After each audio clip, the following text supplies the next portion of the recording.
If you want to insert the full file path in LibreOffice Writer, you're in the right place. In this video, I'll show you the fastest way to display your document's file path directly inside your Writer file, so you can keep track of where the document is saved without typing it manually.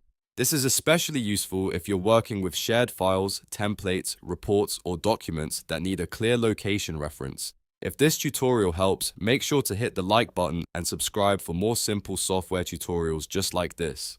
Alright, let's jump in. First, open LibreOffice. If you already have a document open, you can use that, or you can start a new Writer document from the home screen. On the left side, under Create, click Writer Document. Once your document is open, place your cursor exactly where you want the file path to appear. This is important because the path will be inserted right at the cursor location, just like regular text or a field. Now go up to the top menu and click Insert. From the drop-down menu, choose Field and then click More Fields. This opens the field options where LibreOffice lets you insert dynamic document information. In the window that appears, switch to the Document tab. This tab contains fields related to the current file, including file name and path information. Now look for file name and select it. After that, make sure you enable the path/file name option.